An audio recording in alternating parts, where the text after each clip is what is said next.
राधे राधे दोस्तों, आपका स्वागत है मेरे चैनल पर। आज हम बात करने वाले हैं एक ऐसी दिव्य कथा के बारे में जो भगवान श्री कृष्ण के जीवन से जुड़ी है।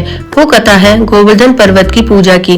तो आइए सुनते हैं गोवर्धन पर्वत की अद्भुत कहानी जो हमें सिखाती है अहंकार नहीं, श्रद्धा ही सच्ची पूजा है।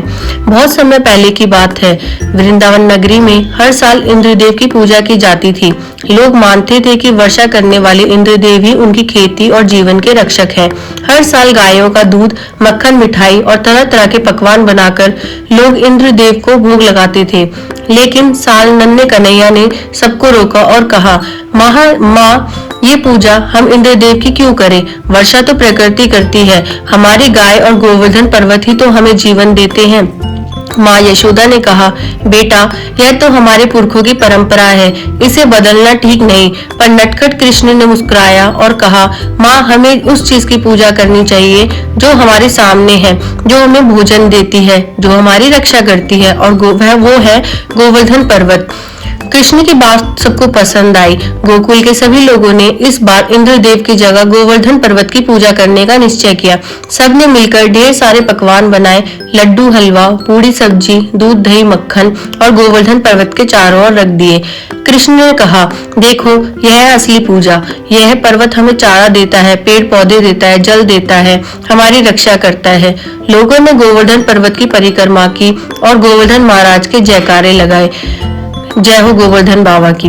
जब इंद्रदेव को यह खबर मिली कि गोकुल के लोगों ने उनकी पूजा छोड़ चुके हैं तो उन्हें अहंकार भड़क उठा। उन्होंने गुस्से में कहा, इन नादान लोगों को वर्षा की ताकत का पता नहीं, अब मैं इन्हें सबक सिखाऊंगा। इंद्रदेव ने मेघों को आदेश दिया कि वह गोकुल पर भयंकर वर्षा करें। चारों तरफ अंधेरा छा गया, बिजली चमकने लगी और तेज तूफान ने सबको डुबो दिया। गोकुल के लोग डर गए, कांपने लगे, बच्चे रोने लगे। तभी सब लोग दौड़कर कृष्ण के पास पूछे और बोले, कन्हैया, अब हम क्या करें? कृष्ण मुस्कुराए और बोले, डरो मत, मैं हूं ना। उन्होंने अपने नन्हे से हाथ की एक छोटी सी उंगली से पूरा गोवर्धन पर्वत उठा लिया। सब लोग और गाय उस पर्वत के नीचे आकर खड़े हो गए। 7 दिनों तक लगातार वर्षा होती रही, लेकिन कृष्ण ने पर्वत को एक उंगली पर थामे रखा। बिना थके, बिना हिले इंद्रदेव ने देखा कि उनका अहंकार टूट गया। तब वह स्वर्ग से नीचे आए और कृष्ण के आगे झुक गए। उन्होंने कहा, प्रभु, मैं आपको पहचाना नहीं, आप तो स्वयं विष्णु के अवतार हैं, मुझे क्षमा करें। कृष्ण ने मुस्कुराकर कहा, इंद्र क्रोध और अहंकार से कोई भी बड़ा नहीं होता। देवता वही है जो प्रेम और नम्रता से भला करे। उस दिन के बाद से हर साल गोवर्धन पूजा का पर्व मनाया जाता है।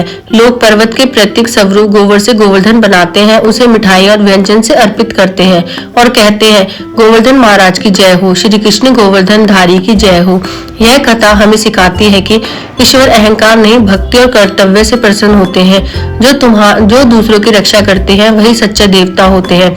अगर आपको यह गोवर्धन पर्वत की कथा पसंद आई हो तो प्लीज वीडियो को लाइक, शेयर, सब्सक्राइब जरूर करना। राधे राधे।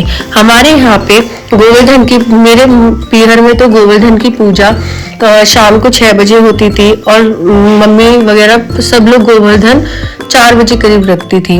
वहीं जब मेरी शादी हुई तो ससुराल में यही प्रथा अलग तरीके से की जाती है। जैसे यहाँ पे गोवर्धन सुबह रख दिया जाता है और पूजा यहाँ पे 4 बजे करीब होती है। हमारे यहाँ पे इसके जयकारे इस तरीके से लगाए जाते हैं, गोवर्धन बाबा की जय हो, गिरिराज बाबा की जय हो, हनुमान की हो, भज प्यारे। इसी लाइन को जब वो 7 फेरे लेते हैं, इस तरीके से आदमी अलग पूजा करते हैं और औरत अलग पूजा करती हैं। पर मेरे मायके में लोग औरत भी पूजा करती हैं और आदमी भी पूजा करते हैं और लड़के भी पूजा करते हैं, पर बेटियां पूजा नहीं करती। पर ससुराल में इस चीज का भी मैंने उल्टा देखा कि यहाँ पर सिर्फ आदमी पूजा करते हैं और लड़के करते हैं। यहाँ औरतें भी नहीं करती हैं और लड़कियां भी नहीं करती। तो सबकी अपनी अलग अलग परंपराएं हैं। और इस तरीके से जब वो परिक्रमा लगाते हैं, और इसमें 7 परिक्रमाएं लगाई जाती है सीधे हाथ पे जाकर, और उस परिक्रमा में इस तरीके से जयकारे लगाए जाते हैं, गोवर्धन बाबा की जय हो, गिरिराज बाबा की जय हो, हनुमान की हो, भज प्यारे। और इसी तरीके से मैं बचपन से इस कथा को सुनती आ रही थी।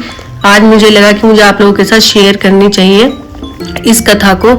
अगर आपको पसंद आई हो तो प्लीज लाइक, शेयर, सब्सक्राइब जरूर करना और मेरे चैनल को सपोर्ट करना। Thank you. राधे राधे।